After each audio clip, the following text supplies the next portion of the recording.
And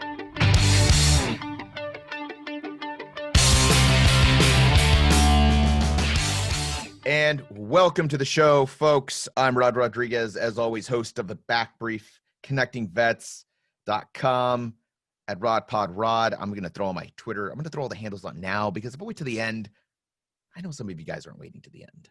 I know this, but you should, especially for this episode, because we've got a banger, folks. We got a banger. I've got Jack Murphy here, the wonderful, the ineffable. Is that a word? Ineffable? Yeah. I don't know why the word ineffable came to mind. I'm not even sure what the fuck that means. I could be insulting you. I don't even know what ineffable means. It's okay. I'm used to it, Rod. Thick skin. Thick skin. This weekend, this is why you folks need to be on the Twitters. You need to be on the tweetings, okay? You need to be on the Twitters, inside the Google machine, because I'm scrolling through my Twitter over the weekend, and then I see something from Jack Murphy pop up. And the thing that catches my eye, first of all, is the headline. Jack, you got to walk us through this. What did people miss this weekend if they weren't on the tweeting? Yeah, man. So what went out on Saturday was an article that I worked on for a long time, putting a lot of puzzle pieces together. The title of it is "The CIA Sent a Team of 4 Operators on a Spy Mission Targeting China. None Came Back." That is published by Yahoo News this weekend. And the story is about a CIA covert operation in 2008 that went awry, and 4 CIA employees were killed. Holy shit. So that that's the thing that got to me about your tweet was like CIA, we got a maritime operation.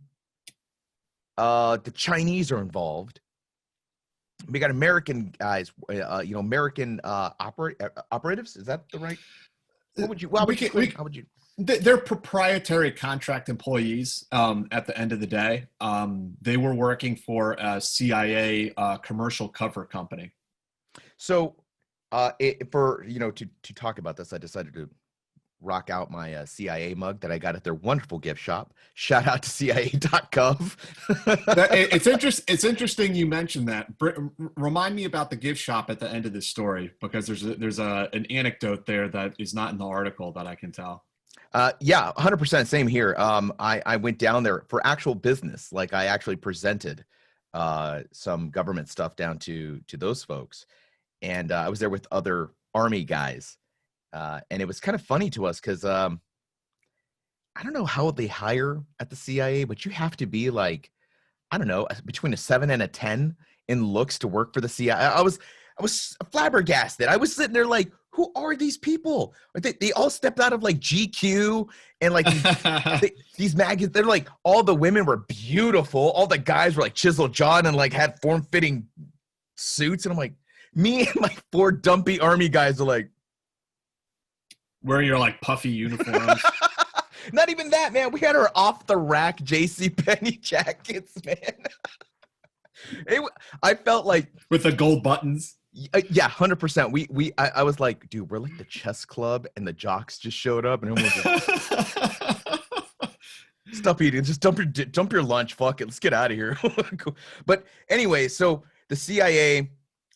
We got these. So let's talk about this cutouts thing. Let's talk a little bit about the fact that we have a cover company.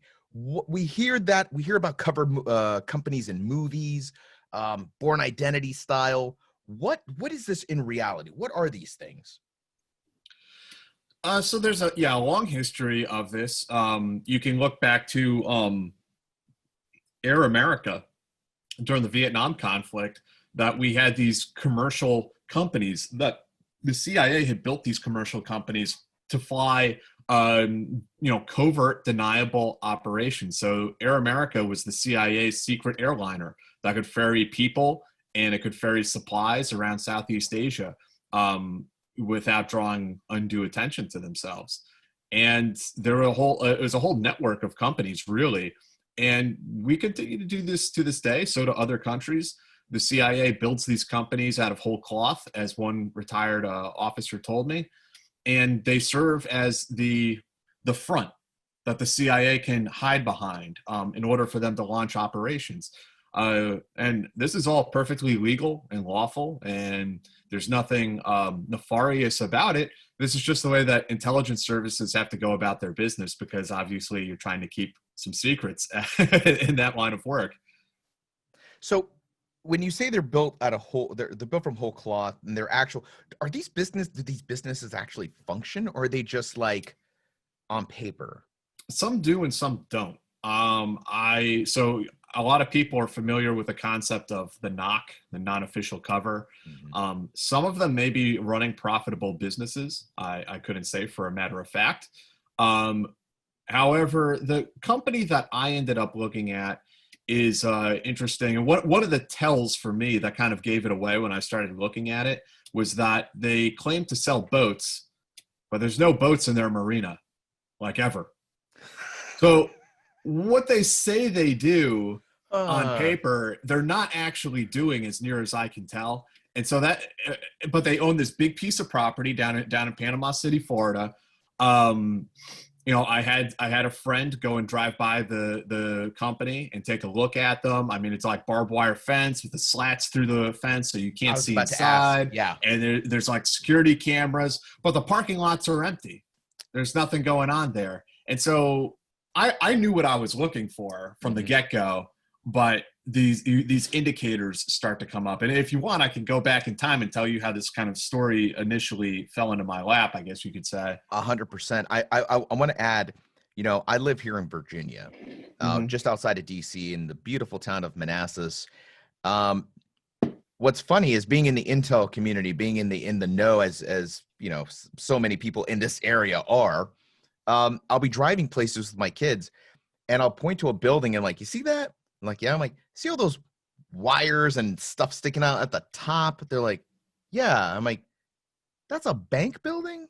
Or it'll say it'll be like an ice cream parlor or some really weird business. And I'm like, why do they have like a fucking UHF antenna sticking up at the top? And I'm like, I mean, they're all over the place here in Virginia. Yeah, yeah. There are certain places, if you go into they'll have like this little security gate. If you go in the front, the guy will answer who's checking your ID, and it's like you'll see the little patch, and it's a CIA security guard. And you're like, oh shit, bro, I'm just trying to do a U-turn, my man. I'm not trying to like break into the mainframe. How did this story land in your lap, Mr. Murphy? Yeah, well, to say it landed in my lap is maybe exaggerating because of how long it took me to kind of put some of the puzzle pieces together. But it initially came up on my radar because a friend of mine, and he doesn't mind if I use his name in vain. Really good guy named Rick Iannucci. He's a retired Green Beret, and he runs a charity called Horses for Heroes. I've heard He of them. takes Yeah. Yeah, he takes veterans out horseback riding in New Mexico. And I mean, Rick is just like, he's such a great guy. He's doing like God's work, and I would love to interview him. I don't think he'd even do it. Like, he doesn't want like publicity, or he doesn't want to be in the spotlight. He's just out there trying to help people. He's a really strong Christian guy. So he had somebody come through his organization, somebody he met in passing, who was talking about their son who died on some sort of like weird classified Navy mission in 2008 out in the Pacific. And Rick calls me up and is like, Jack, man, if anybody knows about this, it's got to be my man Jack. And Rick, so he tells me this, and I'm like, Rick, I have no idea what you're talking about. I mean, I've never heard of this.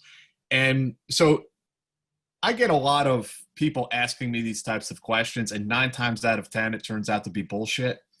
Well, this was that one time that this turned out to be something pretty big. And I started looking.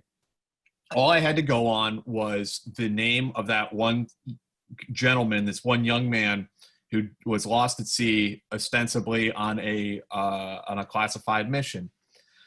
I found a little charity group that his family started in his name to kind of keep his memory alive and do some good things for other people. That this young sailor's name was Michael Perrick. He was a graduate of the Merchant Marine Academy. And through his website for this foundation, I was able to see there were 3 other people who died out on this operation. So now I have a place to start looking. And I don't want to say too much here just because I could be, maybe revealing too much to the public, but let's just say I started requesting records from the government. I started making FOIA requests and things like this. And I was digging as much as I could, doing a lot of like internet sleuthing, trying to find out who these 3 other people were.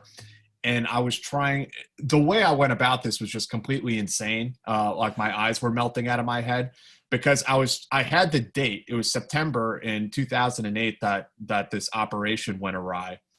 So I'm looking for other people in an area who had died around the same time to see if I can identify who it is. Through the Navy records and other records I was able to request, I found some slip-ups where a CIA front company, what I later came to find out was a CIA front company, was mentioned by name. And I said, well, that's interesting. Like, what is this company? So I started looking at that, found it was in Panama City, Florida. So now I know this sailor, this guy, Michael, was working for this company in Panama City, and he died on this date in September. So now I'm looking other people in Panama City, Florida, who died on that date. I was able to identify 2 others who were lost at sea right around that same time period. They were just really strong matches, really strong indicators. I could not find number 4 for the longest time. What I did was I went looking for the death certificates. It's pretty hard, from what I'm told by police officers in Florida.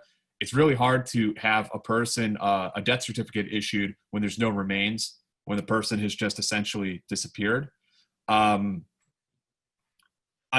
kept looking. What I was able to find out was that the lawyer working for the Panama City company consolidated 3 of the 4 death certificates. So I was able to get all 4, but 3 of them were consolidated. So that's how I got the 4th name, because it was on there with the 2 others.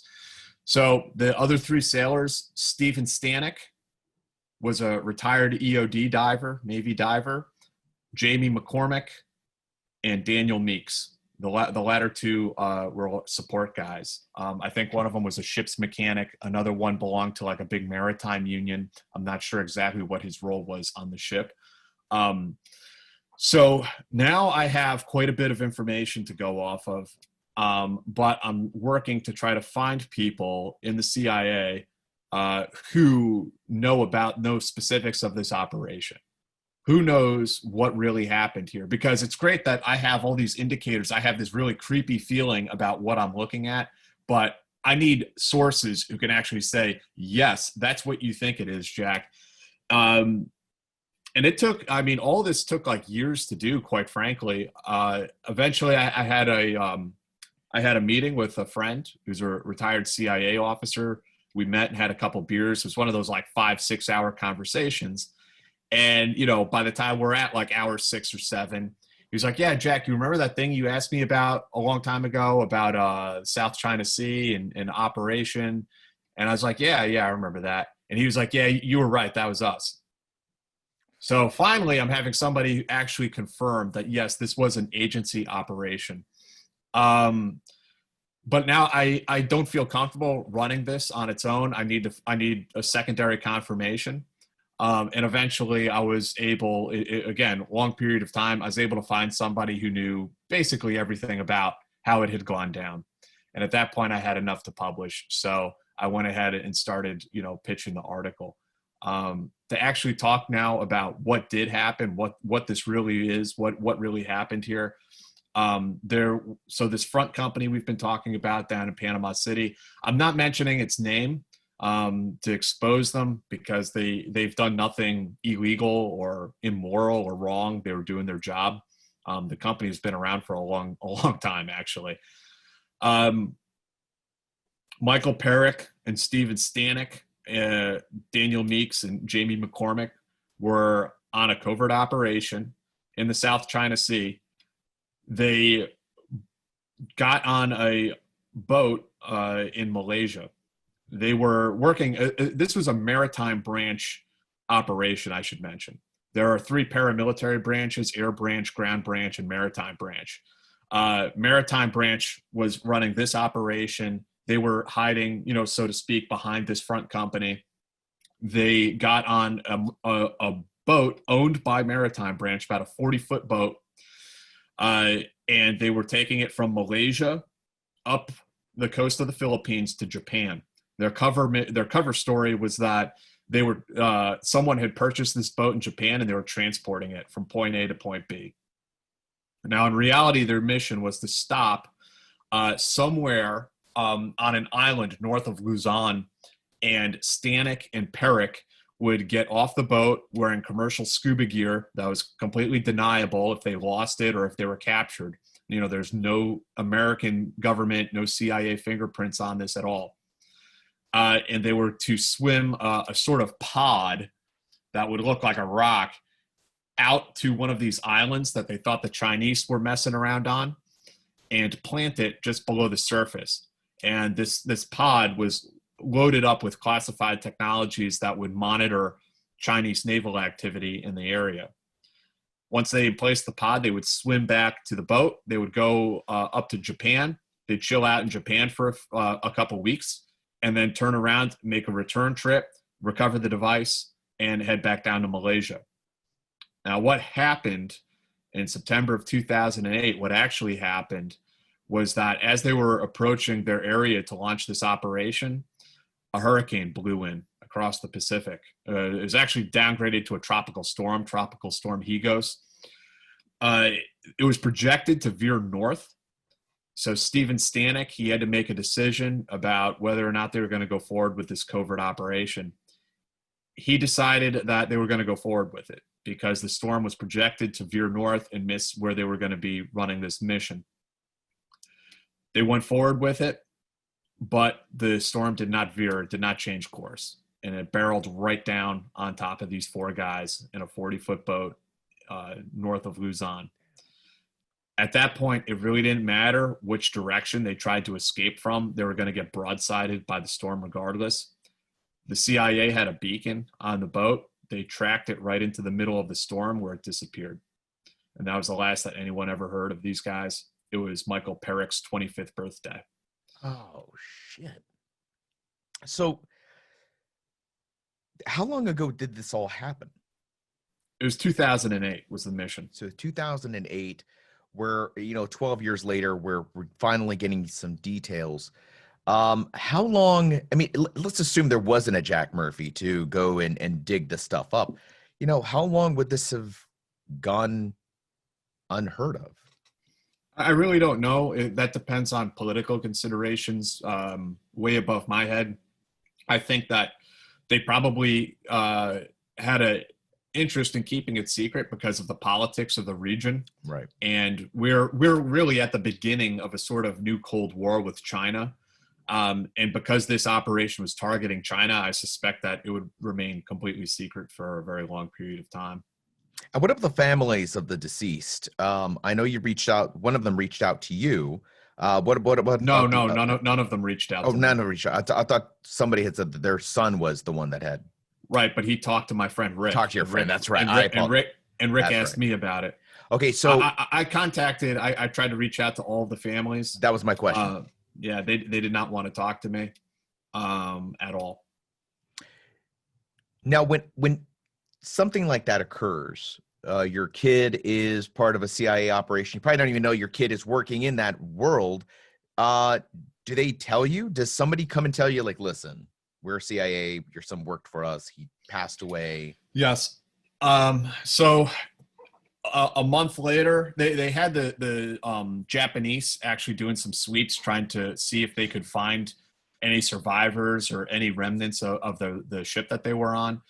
They didn't find even a floating life jacket. These guys disappeared they disappeared in the center of the storm, and we haven't ever, nothing was recovered at all. So now a month or so goes by. The CIA has to do something with the family members. How are we going to handle this? They flew the families into Washington, D.C. They put them up in a hotel in Tyson's Corner, and they were brought into a private room. And for the first time, CIA employees told the families that their loved ones had died during a covert operation. It was very difficult. Family members are upset. They had a lot of questions for the CIA that they couldn't answer. like what exactly happened Right. in this hurricane, and you know, they don't know. No one knows exactly what happened. Um, you know, one of the family members didn't want to believe that they were really dead. You know, is it possible that they were kidnapped by the Chinese or something like this? That they weren't, but they had questions that no one could really answer. And it's tough. I mean, I can't imagine how tough a pill it is to swallow for the family members. They were then brought to CIA headquarters, and there was a ceremony at the CIA's memorial wall where they have stars inlaid in white marble for every CIA employee who's died in the line of duty going back to the agency's inception. And 4 stars were added to the wall for these 4 gentlemen. And the families were able to meet with the director. They were able to meet with Maritime Branch. They were able to meet with other people of the Special Activities Division, and then sent home. And that's kind of the story. I can only imagine, you know, what they've had to deal with. Now, one of the family members sounds like they brought up something that I was wondering myself. Is it possible that they were captured? Is it? I mean, No, no. This was I definitely a mean, storm. I'll say this: within the Navy diver community, there are rumors to this day about, you know, what really happened, and there's speculation that, you know, the Chinese shot them up, or that the Chinese snatched them up, or all these sorts of, or the pirates attacked them. I mean, there's all kinds of theories out there, but I'm quite confident that I got the real story on this, and that they did get you know, trapped inside a hurricane, which sank that vessel with all hands on deck being lost. Is this something that the Chinese would have known? Like, hey, these guys look like they were trying to do something. They got destroyed out at sea. Prior to this publication of the story, is it possible the Chinese didn't know anything that was going on in around that island? Well, I hesitate to say what the Chinese do or do not know, because there's all kinds of spy games going on at higher levels. Like, can I say for a fact that there isn't, you know, someone in the agency right now leaking secrets to the Chinese, as has come out in several big stories in the last year, and maybe they know all about our operations in that area. I mean, I don't know, but I think that, yeah, they maintained their secrecy. Everyone maintained their secrecy, that from the agency to the family members who probably had to sign NDAs. That a little boat was lost during a hurricane off the coast of the Philippines. I don't necessarily. I would not assume that the CIA, or I'm sorry, I would not assume that the Chinese government knows anything about what they were doing there, or that it even happened. Because, and this is interesting too, as I was writing the story, I have pretty good contacts in the Philippines, and I have pretty good contacts in the U.S. Special Forces community. Man, I reached out to everybody, people who are like the SOTF commanders and stuff like that in the Philippines at that time, and said, hey, were you ever out looking for 4 American citizens lost at sea in this time period? And every single one of them like looked back at me like, what are you talking about? Like, our own military completely oblivious that this operation took place. Is that good?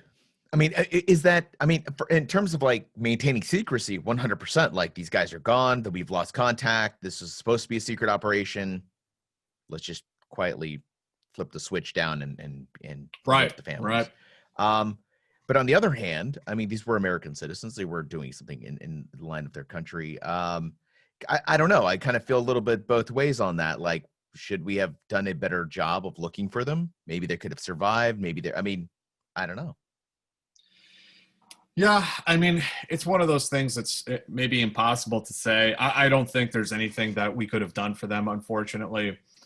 You can keep looking and looking. I don't know what the odds are that you would ever, you know, find anything, though. Take me back to this island that we're talking about. You know, we've got this secret mission to emplace a rock with like super cool technology in there to observe, I'm sure, ships and whatever. What's the significance of this island? Why put this stuff? What was the point of this mission? You know And how yeah. does it evolved today? That's a really good question. And to be completely honest with you, I haven't been able to identify the exact island that the target was, that they were placing this sensor on. However, that area is, it's a strategic site, not quite a choke point. I guess you could say it's a maritime choke point. Long story short, that area is the ingress and egress in and out of the South China Sea. Mm. And that is strategic waters, particularly for the Chinese government. I mean, you've seen them building all of these artificial islands on like reefs and atolls in the South China Sea. Like they see this as their backyard, and they're expanding outwards in a attempt to maintain strategic depth. They do not want the U.S. Navy right there up on their shores. They want us pushed all the way out of the South China Sea, which is also about maintaining their economic access. I mean, this is like old school stuff. There are theories about naval power, and whoever controls the high seas controls, the global economy, which has been true in so many ways. You can also look at the Chinese developing this new Silk Road that going across Eurasia. That's another way to completely get around American naval power. So that area that these guys were lost in, I'll just say it's strategically significant, although I don't know the exact specifications of the mission that they were trying to complete.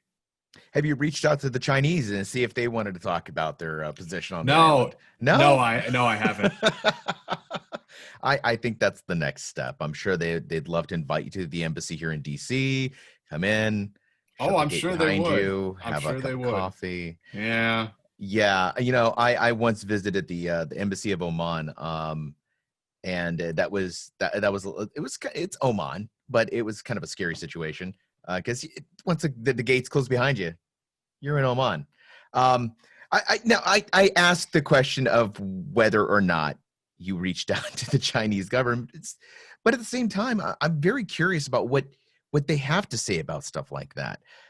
This is the other side of the story, and Well, we do have another curious incident in 2016. There was a underwater drone that the Chinese Navy plucked up out of the ocean, about 50 miles off the coast of the Philippines, that they said was monitoring their ship. They grabbed it up out of the water. The U.S. government protested and said, "Hey, that's ours. That's an oceanographic, survey device. Stop screwing with our stuff. You can't take our drone." 4 days later, the Chinese met us in international waters and were like, "Here's your drone, bro," and everyone moves on. So I think it's just interesting, and this is somewhat speculative as well, that the use of aerial drones, predator drones, over places around the world, around the Middle East, is something that sort of short circuits American foreign policy, because a drone doesn't have the same value as a manned aircraft. So if a drone goes down or something happens, everyone's just like, whatever. And the same happened here in 2016. I mean, they pulled the drone out of the water, and the Chinese are like, here's your drone back. Get the hell out of here. Like what? It very, and from our perspective, also very different than a covert operation where 4 men are lost. It's a horrible loss. And, and at the same time that you're trying to deal with that loss, you're also trying to maintain the secrecy of the operation. So, I mean, that it's just so much messier than using robotics to try to accomplish ostensibly the same mission. do you think that mission was accomplished later? I mean, I know we're traveling into we're now going into the waters of speculation, but that was 12 years ago. I mean, I mean, we would like to think that we have, highly competent, intelligence services that can do anything, anytime, anywhere. And I'd like to think that they have put these pods on every island in the South China Sea. But the reality is that these missions are difficult to do. Sometimes they go wrong, as we've seen. So I really don't know, but I don't think it's a stretch to say that maritime and undersea espionage continues in the South China Sea. I mean, that much I have no doubt about. and we've seen other situations where, like in South America, I think Venezuela, they Bolivia, maybe I can't remember which South American country, but they claim to have captured CIA guys or former, SF guys that got out. They're now, working for some other country or some other government or maybe some other company. That's what I was looking for. Some other corporation. That's not completely unheard of to say we've captured these guys and to show them put them on display. I don't know if China would necessarily do that, or if they got a little more chill in their game where they're like, well, if we did capture somebody, let's just keep this under wraps, keep this to ourselves, drive on. What does this mean for the future of espionage or our work against the Chinese expansion into the China Sea? Yeah, well, that's the big question, I think, and it's not easy to answer that either. It's like if you ever seen the film Burn After Reading, where they get to Good the movie. very end of the film and the CIA guy is like, after all these crazy events have transpired, and he's like, so what have we learned? Fucking nothing. I mean, that's harsh, but I mean, that may be the case. Maybe this operation took place and it's another failed covert operation, but it does really not impact the broader swath of American intelligence operations. It's like, just like the Army, like, hey, we lost that platoon, it's war. But the war goes on. That may be the case here. I think we would all like to think and hope that they do a thorough after action review the way you would in the military and try to improve things and see what can be done. But I don't know. I really don't know what it means. I think it definitely reveals that we are conducting espionage in this area, that we're interested in this area. And I think that we're going to be continued to be interested in the South China Sea for for a considerable amount of time. What the real specific long-term impacts, if any, I'm not sure. As you mentioned that this this story didn't exactly land in your lap. You've been working on this for a couple of years now. It seems like the story's come to a bit of a conclusion. Has it come to a conclusion for you? Is there more to this that you're looking for? Where do we go from here? I think this is pretty much the conclusion for me, unless there's some big revelation that I'm just unaware of. I think that's probably it, which is sad. I understand, like, we all kind of want there to be more. We want there to be some sort of closure. And in this case, there isn't really a happy ending. You don't get that kind of catharsis of like knowing exactly what happened, because we don't, and I don't think we ever will. That's real life. That's real life right there. Yeah, it is. The happy endings. And this is just like a little interesting, like, I hate to sort of like make this about anything other than the 4 guys who perished. I would say it was interesting when I was trying to pitch the story, because I had some editors come back to me and say, where is the narrative content? Like, how do we turn this into a narrative? And I tried to explain to them, I was like, look, like you guys did this with Black Hawk or with Zero Dark 30. You took a mission and you tried to turn it into a narrative with a character arc and a beginning, a middle, and an end. There's good guys, there's bad guys, but the reality, it just does not work like that. In a fictional film like Zero Dark 30, there's some big differences between that and reality. And, the biggest difference is that fiction makes sense. It makes sense. There's a storyline. Reality, it often does not make sense. Yeah, I agree with that. I remember talking about some of the podcast episodes that I've done in the past, a couple of different shows. And, one of the things that I was asked was like, well, can we, how do we make this happy? how do we turn this into something a little more digestible for people? And I'm like, well, you don't. This is real life. This is what happens to people. It's not always pleasant. It's not always, there's very rarely do we have the opportunity to put a bow on something and be like, and done. There's always questions left unanswered. And in this case, you have 4 people who have never been recovered. And there will always be a question mark on this. Even though you can tell me 99.9% chance that they were just lost at sea and their bodies are unrecoverable. there's always going to be a seed of doubt in somebody's mind, especially a family member who's thinking, who wants to hold on to something. Maybe they're somewhere, even if they're being held, maybe they're alive, maybe there's hope, maybe, you know, in 5 years or maybe soon, the Chinese will be like, hey, guess what? Kind of like the drone thing. Like they're just going to meet out in the sea and be like, hey, by the way, we found these guys on a raft here. You know, there's that hope. I think that we all know that that's most likely not going to happen. I mean, we would all like to have hope, and we'd all love to see these any Americans repatriated. Right. But I'm afraid they're just that hope just doesn't exist, and I wouldn't want to give anyone false hope. You know, Absolutely not. these four guys, they died serving their country. They died honorably, and I think they deserve to be remembered that way. It just sucks that we don't have an end, like a definitive, that's it. We have to kind of create it for ourselves. And I think that's a tough pill to swallow.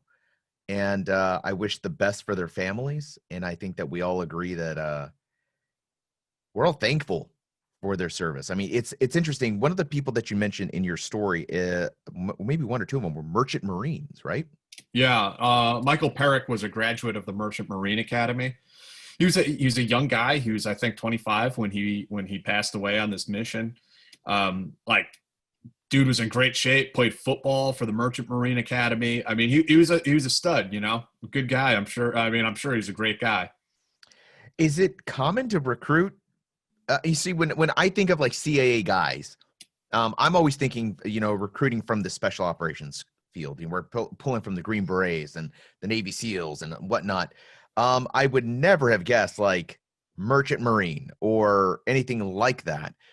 Is that a common thing for the CIA to go pull somebody from a non-military background like that? I don't know that it's uncommon. You know, the guy who's the leader for this operation, Steven Stanek, he was a career EOD diver. I FOIA'd his fit reps from the Navy, like stellar reviews across the board. I mean, he was a solid guy. Interesting. Got anything else for us? Anything else to wrap this up, Jack? Well, man, I mean, there's a lot of other stuff. I mean, there's so much going on here. We can even get into, like, through this story and my hunting around, I kind of became acquainted with the Navy diver community. Okay. And there's some stuff there that we can get into for a little bit if you're interested. I think everyone is interested in knowing exactly what you dived into. What? What? Oh, what? Oh, wow. I did. Wow. I went there, man. I did it. I did it. You know how long I've been waiting to put a dive joke? But go for it, man. What did you discover? Well, I knew, very little about these guys or what they did. There's different types of Navy divers who have different jobs. I'd say overall, all of these guys have some pretty big balls doing what they do. It's a tough line of work. Interestingly, there's also the Navy saturation divers. There's a Navy dive experimental dive unit down in Panama City that Steve Stanek used to work for at one point. And there and elsewhere in the Navy over the years, these guys, it's like the NASA of the underwater subsurface world. Like, everyone probably thinks about Navy SEALs. It's really these guys. They're doing like all these science experiments on divers. Like, they'll test out like new mixes of oxygen on them while they're like on the exercise bike and things like this, and then like change up the O2 output or change this and that, just to like see like, how can we get a little bit more bottom time for these guys when they're at depth? I talked to one guy who, like, they were testing out on him different gas mixes to see how deep he could get. And this guy he told me he was like almost 1,000 feet underwater at one point. And what happens is that you're so deep and under so much pressure, it becomes so much work to move around that you're expending more oxygen just like being down there. Like, there's all this like math and physiology that goes into it. And he was saying like breathing off of the mask, breathing off the mixed gas, that at that depth it's so compressed that it's like you're breathing in maple syrup and you're having to suck harder and harder on the respirator just to get it out. Yeah, it's like so so like wild stuff. And these guys, amongst other things, they are engaged in underwater espionage.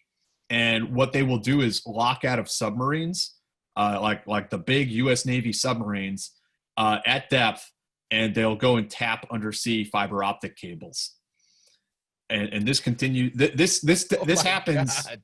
This happens all the time. Like we tap fiber optics. The French do, the Brits do, the Israelis do. But we do this at depth. And I'm gonna like go back in time a little bit to when this first started. Operation Ivy Bells in the 1970s, and they actually had components of Ivory Bells, the logistics for it around Panama City, Florida. Like I said, it's a hub for this type of activity. I talked to a diver who was involved in Ivy Bells early on, and they went into this bay off the coast of Kamchatka in Russia, and they'd get the periscope up and they'd be like looking on the shoreline of then the Soviet Union until they found a sign that said like, "Don't dig here, there's fiber optic cables." They'd find that sign in Cyrillic, so then they know there's a fiber optic cable coming off into the ocean.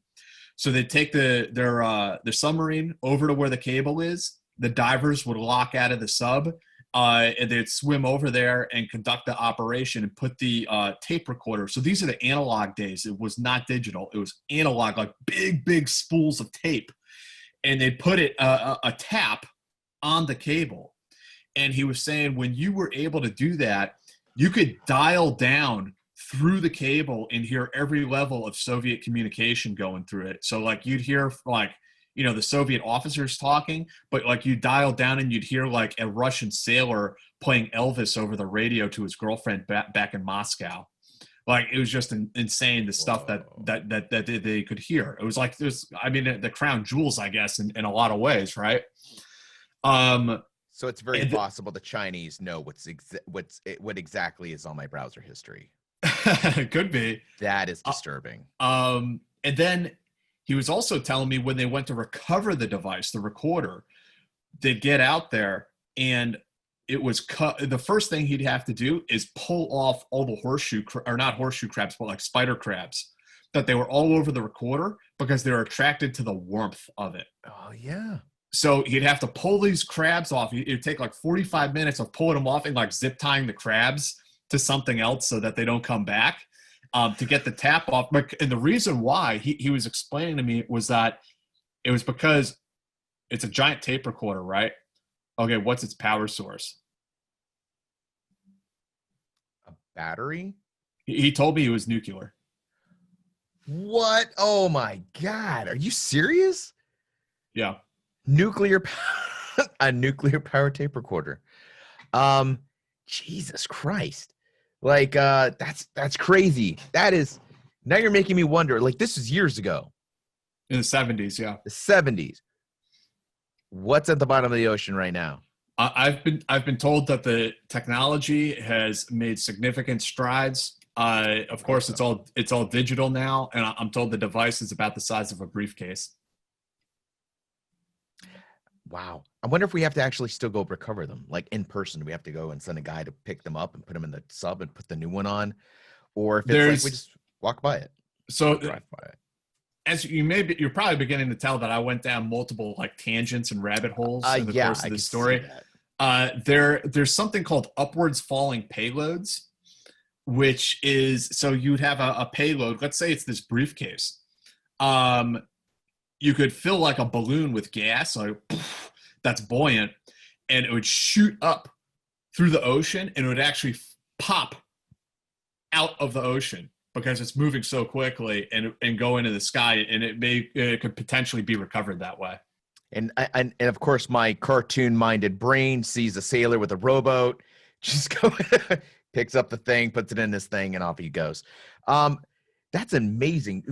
What's crazy is like kind of going back to the experimental part. I can't imagine being a diver. I mean, it's okay, Rod. Today we're going to fill you up with this mixture of gases. Like, well, is it safe? We think so. The rats, The rats took a while to die, so I think we got time to pull you back in. Like, As you can Christ. imagine, like these guys have like respiratory problems and all sorts of health issues. Oh my God, that's crazy. Um, Jack, amazing story. Thank you for sharing that. And I really think that you've probably, your exploration of the story of these four gents that passed away doing their job. I think that these kinds of stories really do bring some closure for these families and illuminate some of the work that we do as a country. Also illuminating the fact that there are other things happening around the world outside of like the political bubble that we seem to put over the country and Yeah. a lot of our issues. There's a China, there's a Russia, there's a lot going on. There's the stakes are big out. The stakes are big out there, and that means that the stakes are big in here as well. I mean, this next election is going to dictate how we handle the future of these Cold Wars. Are we engaging into Cold War? Is there a way to defrost this thing before it gets bad?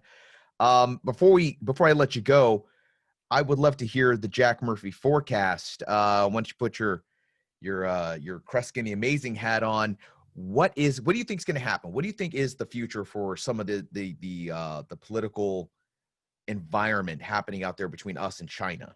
Because I know that's a big one. That's going to be big, and that's going to be played kind of big in the elections this year. Yeah, it's that is the question of this century. This century is going to be defined by two visions of the future, one from America and one from China. And one wants to be the global hegemon continuously. We want to have another American century. The Chinese believe that the century of what they call the century of humiliation is over. And now that now it's their turn to be the global hegemon. That is so aggressive. Yeah, they are a century of humiliation. Is that what? So, God damn, that's how they see it. Yes, and they look back on things like the Boxer Rebellion as like something that happened yesterday. They see this as this humiliation of the Chinese people. If you ask Americans, ask them about the Boxer Rebellion, they're like, "What? What are you talking about?" And that's common in some parts of the world. I mean, in the Middle East, they talk about Sykes-Picot like it happened yesterday. It's in America, we just sort of put our past behind us and move on. So yeah, this is the question. What is going to be the predominant form of governance? Is it going to be China's panopticon state with social currency applications that are going to monitor our entire lives for political correctness? But then on the other side, what is the future of American governance? Where are we heading? What is our vision for the future? And I don't think we've articulated that very well either. So yeah, this is the question. And right now there is a new Cold War that is brewing between the United States and China. And all of this could be precipitating the next global war. The next global conflict could be on the horizon. God damn it. I only hope that if there is going to be a global war, that we can finish Lovecraft Country, which is on HBO now. Before that, I am on this show. I'm addicted to the show. I got to know what happens at the story arc, and it really does come back down to story arc. So I'm going to bring it back. See, I'm going to Tarantino us. I'm going to connect the dots, man. Will there be a story arc? Is there a good guy? Is there a bad guy to the thermonuclear Chinese-American Russian war that always seems to be looming? I'm not so sure there is. I'm not so sure there's going to be a plot or characters or a Zero Dark 30 that's going to carry us through that. I think that it's going to be like a bunch of tiny little things that just turn into one stupid big thing. Yeah, well, that's what happens, and that's the big fear, is that we stumble into war without either side really realizing it until it's too late. And let's just hope that let's just hope it doesn't happen. First of all, that it doesn't happen, and that if it does, it's after the series finale of Lovecraft Country. I'm gonna keep talking. Have you watched this fucking show, dude? No, I haven't seen it. You have to watch Lovecraft Country, folks. Just check it out. It's freaking amazing. That's how I'm going to end it. I'm going to end this show on Lovecraft Country. No, seriously, man. I really appreciate all the work that you're doing. And you know what, folks? if you're on the tweetings, if you're a Twitterer, if you're on the tweets, make sure you're following at Jack Murphy RGR, because you're going to get these stories before everyone else does. I got a chance to, I think the minute you tweeted it, it popped up on my feed, and I was like, what? And luckily, my wife was driving the car at the time, so I actually got to read it on the way home. And I think I messaged you almost immediately, like, dude, this is crazy. It's absolutely amazing. And I know you're working on something right now. Super good, super interesting. I'm going to reveal nothing, of course, because I can't wait to have this next conversation with you. But if things are going the way you think they are, it's going to be another banger. It's going to be another bombshell. I'm excited. I'm stoked. Yeah, well, the story, there's a couple things working on, but really there's some stuff about the TBI and PTSD stuff in special operations that I'm working on that I think is going to be kind of shocking to people. But I got some more homework to do on that before we run it. Dare we say they'll be blown away? Yes, I think they will be. I'm full of it today, folks. All right. You're all hopped up on goofballs, Rod. Goofballs and caffeine and CIA mugs. Here we go. That's how we do, boys. You had an anecdote. You had a story for us about the CIA gift shop. Yeah, Lay it on me, bro. I did. Yeah, so this is not in the article, but when the CIA brought the four families of Meeks, McCormick, Perrick, and Stanek to CIA headquarters for the ceremony, on the way out, they saw the CIA gift shop, and they asked, like, hey, can we go in and get something? And the CIA people there were very hesitant because, like, this whole thing is supposed to be like super freaking secret. No one's supposed to know they're here. But here are the families who have just learned that their loved ones died in service to their country, and it's kind of hard to say no. Open at the fucking shop. They went in there and they came out like with CIA sweatshirts and mugs and all sorts of stuff. Because I mean, that sounds kind of like funny on one hand, but on the other, it's like they were proud that their loved ones had served. 100%. Yeah. 100%. Have you ever been to the gift shop? No, I haven't. They sell the strangest branded shit. Not really? Just, oh, dude, I was like, CIA golf balls, CIA. Of course, they got the keychains. They got like 7 different types of mugs, sweatshirts, hats, shoes, sandals. They even had liquor. I think it was liquor. Maybe it was, I don't know. It was like CIA branded drinks. Like the weirdest things. Do they have like t-shirts of like Che Guevara with the crosshairs over his face? I'm just saying. Don't, they should. 100%. I was so tempted to buy like some gaudy CIA shit just to be like, yep, see that right there? That's my CIA globe. Or like they had some weird shit there, like crystal sculptures with, it reminded me of the gift shop at Carlsbad Caverns. Just like random shit with Carlsbad Caverns thrown on it. I don't know. I'm just glad they're turning a buck. I will say though that my experience there was strange. I got to eat at their lunch hall, which looks like a 60s airport lounge. Oh yeah, that's awesome. People smoking cigarettes. It looks exactly like the place it looks like it's never changed. The seats look like they're from the 60s.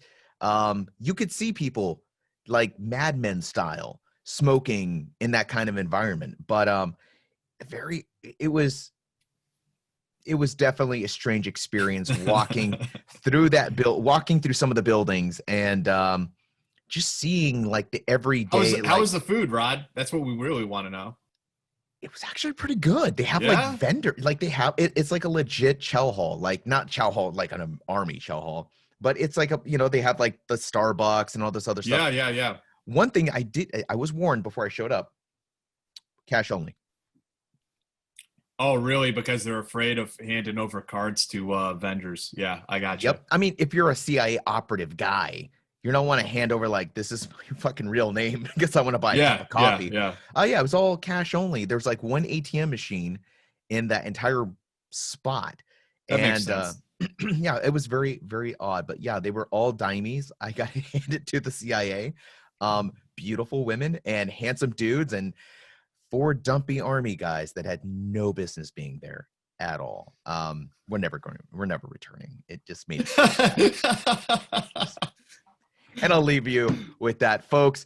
ConnectingVets.com. Go check us out. We have the wonderful Jack Murphy there. Phil Briggs is doing that. CBS Eye on Veterans.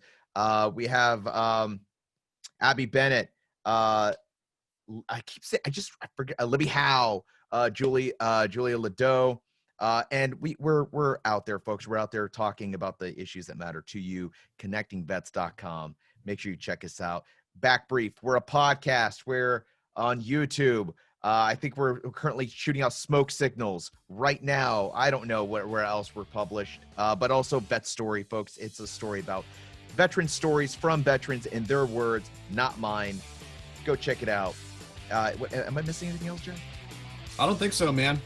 Make sure you check out the Connecting Vets gift shop. We're going to set up a gift shop now because I'm going to merch. We got to merch, man. We got to merch out at ConnectingVets.com. Mugs, ConnectingVets.com. Dining ware. Why not? Just like big CB logo on some plates. That's where we're going. I think that's what we should do. Let's merch out. Folks, that's right. ConnectingVets.com. We're going to merch out. We're going to sell out. I will see you at the next episode.